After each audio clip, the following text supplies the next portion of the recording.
You know, it's like, could we do an action film and make it look like something? Because that's what this movie is. It's a lot of action. I mean, we're shooting at folks, busting through walls, jumping off buildings, like whatever. The making of the film, Set It Off in 1996, was not as straightforward as many fans would have expected. In fact, it was far from it. From unorthodox casting choices and anxious script rewrites to incidents of violent misconduct on set, the production was nothing short of eventful. So what was the real reason behind these on-set happenings? And what drove the producer to make his cast endure it all? Join us as we unveil the untold events that took place behind the scenes of this hit movie. Triple Rejection Saga. The script for Set It Off had to endure 3-time rejections before it ever made it to the big screen.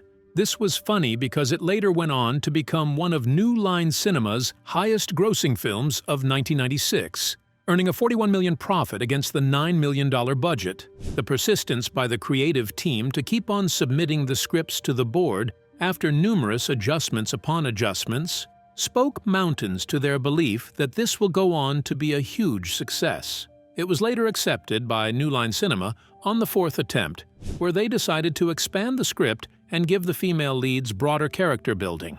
Reflecting on this process, one would see that it was indeed necessary for the board of directors to behave as perfectionists. If any less care was shown on this script, it would not have made the run it did. In retrospect, the creative team would not be annoyed by the constant rejections. They knew they needed to get this right and were mentally prepared to meet criteria. On the 4th attempt, it was recognized immediately that they needed to give more depth to the female characters than base-level context to properly establish why they will go to such lengths to commit such a crime. This in turn helped enhance the emotional depth and the feeling of the film. Seeing their journeys helped audiences connect more deeply to these characters they watched. The characters of this American crime action film, directed by Felix Gary Gray, needed more to them. These characters, played by film stars Jada Pinkett, Queen Latifah, Vivica Anjanetta Fox, and Kimberly Elise, in her film acting debut, needed more. They needed more in order to generate a particular chemistry that would later be praised by critics and fans worldwide. Jada Pinkett and Queen Latifah's characters would later go on to receive the most praise. Back and forth between rejection and refinement was what made the film the blockbuster that it is today. With this type of script, one would think they needed superstars to fill in the roles, but the director had something else in mind. Script for diamonds in the rough. When the screenwriter of the movie, Takashi Bufford, first wrote the script for Set It Off, he didn't have a full-on list of actors in mind to play his characters. He only thought deeply about the characters of Stoney and Cleo, which he wanted to be played by Queen Latifah and Jada Pinkett. He wrote this script and wrapped these characters around these two stars. In the mid-1990s, the concept of 4 black women leading a high-stakes action thriller was unheard of. Studio executives at New Line Cinema initially rejected the script 3 times, also arguing that audiences might not support a film about gangster-like black females as it was too unorthodox. The roles were written for a type of star that Hollywood hadn't found yet, but desperately needed. Interestingly, Jada Pinkett was already on board in the minds of the producers, but the casting of Queen Latifah required a lot of effort. Known more for her music and her role on the sitcom Living Single, she had to fight to prove she could embody the fierce, dramatic intensity of the character Cleo. Overall, this type of screenwriting was not common in the 1990s, as most scripts were written to enable adaptability no matter what actors were present.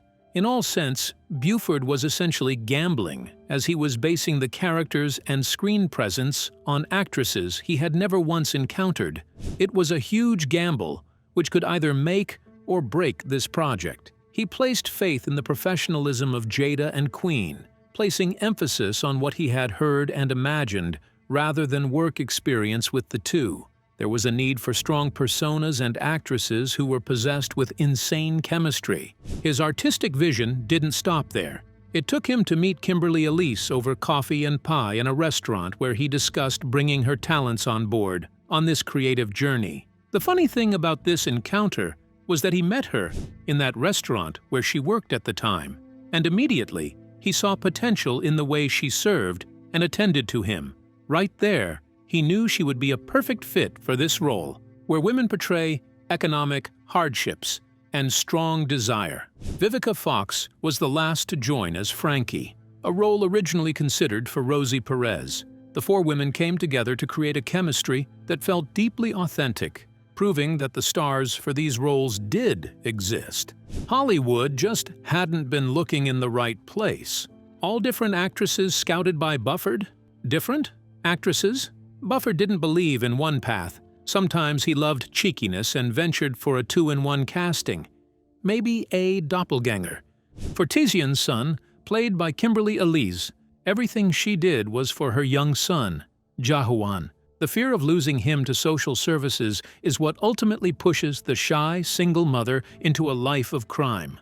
Her son is the heart of her story, making the casting of that role incredibly important. However, what most fans have never realized is that the character of Jahuan was not played by a single child actor.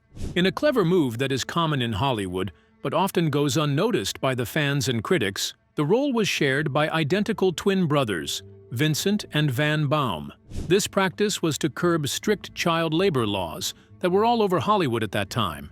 By casting twins, director Gary Gray could film scenes with Jahuan for longer periods without overworking a single child. When one twin was tired or needed a break, the other would be put in seamlessly. The use of child performers in this manner was more difficult as their facial features were defined, making it harder and harder for the crew to hide the differences from the audience. This fact just added to the marvel that was the production work of Set It Off, as the audience had no idea they were seeing two different people playing Jahuan the film. It was a necessary practice, as child actors needed time for health, education, and also law-enforced mandatory breaks. This could have proved tasking to the tight shooting schedule usually employed in Hollywood. It was a win-win for all parties, which goes on to show the intelligence in casting by the director. This clever practice allowed the filmmakers to capture the pretty moments between Tizian and her son without the immense pressure of breaking child labor laws. It ensured that the performance of the young character remained consistent and authentic, which in turn made Tizian's desperation feel all the more real to the audience. This showed the audience the exact reason she was willing to go that far. It was a remarkable ploy by all involved. This common behind-the-scenes Hollywood secret is a perfect example of the magic of filmmaking, a practical decision that directly enhances the emotional weight of the story and still protects the underage cast, whilst hidden in plain sight for over 2 decades. These two very young twins were also given their respective accolades in the film's credit reel. A widespread variety of characters and casting decisions for various reasons were at play in this movie set. What does this mean for the movie's time management and production process? Production overseen by The Flash. In an industry where major motion pictures often take a long time, usually 60 to 90 days or more to shoot, the Set It Off movie was created with lightning-fast speed that is almost unheard of till today for an action-packed drama. The entire film was shot in just 39 days. This incredibly tight schedule was as a result of masterful planning and intense dedication, driven by the efficiency of a passionate and hungry director in Gary Gray. This little time frame meant there was absolutely no room for error, an adage to the meticulous process the board employed in approving the script. Everything had to be perfect for this movie. It was one of those situations where a strict schedule had to be employed. The cast had to arrive on set every day completely prepared, ready to deliver emotionally charged performances in just a few takes. In a way, one could say, working in this sort of professional and high-pressure environment made the chemistry between the leads even prettier. The urgency the lead actresses must have felt behind the scenes mirrored the desperation of their characters on screen, adding a layer of raw, authentic tension to their performances that a longer shoot might have erased. Apart from the director's grip and discipline, the relatively low budget also greatly contributed to this film's lightning-quick production. They weren't afforded the luxury of multiple mistakes and mishaps that larger-budgeted films often had. It was an action-packed film on a low budget. They had to use the highest of wittiness. It required shooting across multiple locations in Los Angeles and the use of various foreign props and action sequences. It is a marvel of production, a truly remarkable feat. From the director, Gary Gray, his background in directing music videos gave him a unique edge, as he was an expert at capturing dynamic, high-energy visuals quickly and on a budget. This, and coupled with the crew's readiness, showed how you didn't need a large amount of time to produce peak-quality cinema. One of the key elements to achieving this fast-paced production was indeed creativity. But how? What was one of the creative methods used to improve speed and delivery? Freedom of speech or freedom of script? For most films, the script is a sacred, rigid text, a blueprint that is followed with utmost precision. Actors and actresses were not allowed to alter content even slightly during shoots, or at best make significant changes. For Set It Off, however, the script was treated more like a living, breathing document, free-flowing and as a consultant document rather than a rule book. What audiences see on screen is not just the result of a single writer's vision, but a product of constant creativity and collaboration that happened right on the set, day after day. This dynamic approach, while stressful, was a key part of capturing the real-life essence that makes this film so powerful and timeless. Director Felix Gary Gray cultivated an environment where the script was a starting point, not a strict set of rules to follow. As on every other movie set, each morning, the actors and actresses would often receive new script pages, known as sides, for the scenes they were scheduled to shoot on that day. This meant that those written lines of dialogue, character motivations, and sometimes even entire scene structures were being tweaked and refined in real time. This process was driven by a collective desire to make every moment feel as genuine as possible. If a line of dialogue didn't sound like something the character would truly say if that situation arose in real life, it was debated and changed, on the spot. Gray actively encouraged this input, especially from his 4 lead actresses, whom he trusted to know their characters better than anyone. This creative freedom was most evident in the interactions between the characters, Stoney, Cleo, Frankie, and TT. The incredible chemistry the 4 women shared off-camera became a powerful creative engine on camera. They would workshop scenes between takes, improvising lines and adding personal touches that made their friendship feel deeply lived in and believable. Many of the film's most memorable and natural-sounding moments were born out of these on-the-spot collaborations. It was a fluid, dynamic process that blurred the lines between writer, director, and actor, with everyone working toward the shared goal of telling the most honest version of the story. This method was instrumental in grounding the film's high-stakes action in real time, human emotion. The desperation in TT's pleas, the rage in Cleo's outbursts, and the sisterly banter that provided moments of levity. All of it was sharpened and perfected on the go. It was such a high-level act, demanding immense focus and trust from everyone involved. Real talent was on display here. This commitment to daily improvement and adaptation is a significant, yet largely unknown, factor in why the film's dialogue and character dynamics continue to resonate so strongly with audiences. These words didn't just come from a page, they came from the hearts of those on the set itself. With the script being seen as flexible, was it also in the plans of the director to misname a character? The foreign name. For attentive fans who sit through and watch the final credits, there is a small and disturbing detail that adds an unsolved mystery to Cleo's backstory. Throughout the film, Queen Latifah's character is known as Cleopatra, or Cleo Sims. Mainly as Cleo, this name was what she was addressed with and was fastly becoming an alias. She was rarely addressed with another name throughout the film, as the nickname Cleo suited her character perfectly. It felt like a God-given name. However, a strange discrepancy appears at the end of the film when the credits begin to roll. Her character is named as Katz, a foreign name which left fans shocked. This is the only time in the entire film, on screen or in the credits, that the nickname Katz appears.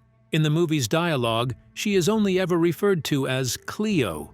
No character ever called her Cats, and there is absolutely no explanation given for this mysterious blunder. Also, on a police document, the name Cats also appears in relation to Queen Latifah's character. A blunder, maybe? A blunder that almost nobody noticed, except those die-hard fans and movie critics. Throughout social media, the production team was constantly questioned on the origin of this name, and if it were just a typical cinematic blunder, they were left with no reply till this day. This has left eagle-eyed fans puzzled for years. Was Cats a nickname from a deleted scene that would have provided more context about Cleo's family life? Perhaps it was an inside joke among the cast and crew that accidentally made its way into the final print. It could even be a simple clerical error that was never caught during post-production. Whatever the origin, it remains an official part of the film's record, a ghost of a backstory for a character that is never explored, leaving a permanent, intriguing question mark tied directly to the mysterious Cleo's family. Up until now, there has been talk only on the creativity and improvisation of everyone involved with this hit film. What about the grit? It's an action film after all. What happens if the grit involved makes it out to post-production? An unscripted war. The release of Send It Off was unfortunately overshadowed by real theater violence that occurred in November of 1996. This violence was a very huge incident, and fortunately for the New Line Cinema executives, the release of film, which they had invested so much time and energy into, didn't end up in canceling. This wasn't a one-place incident, and usually occurred in various cinemas, with the most serious incident happening in Lakewood, California, where a shooting left 3 people injured. This left question marks about the movie, and there was a confusing debate on whether movies depicting action and gun violence could inspire copycat behavior among the masses. It was a very sensitive topic at the time, as it involved innocent movie watchers who just wanted to enjoy a night out in theaters. This case also highlighted the ongoing unsafe environment around movie theaters at the time. Due to the uproar, more disturbing points of view arose, and there were stereotypical questions on if this happened as a result of a movie featuring African Black Americans. At the time, cinema violence was rampant, which caused movie theaters to refrain from showing a certain type of movies which could influence such behavior. It also led to strict viewing habits, as some organizers only showed movies at certain times or places where they believed violence was less likely. These put a strain on those who actually enjoyed the act of movie watching. Although the enforcers and organizers knew this wasn't as a result of the film shown, but rather because of some individuals who had beef prior, they still had to take measures. Thankfully, these did not go on to affect the success of the film, as it ended up making $41 million worldwide, way ahead of its original budget. The only issue was the lingering impact on the name of the film, as the violence became a regular occurrence in theaters of the film's release worldwide, a regular staple on films of similar demographic. Despite these, the film later on displayed victory, that the actions of a few individuals could not think of overshadowing the brilliance that was showcased by the cast and crew of director Felix Gary Gray. Do you think the movie would have had the same cultural impact if the filmmakers had gone with the normal procedures of Hollywood? And what do you think is the real lore behind Cleo's unfounded nickname? Share your thoughts with us in the comments section. Remember to like, share, and subscribe for more. Also, click the next video showing on your screen. You will enjoy it.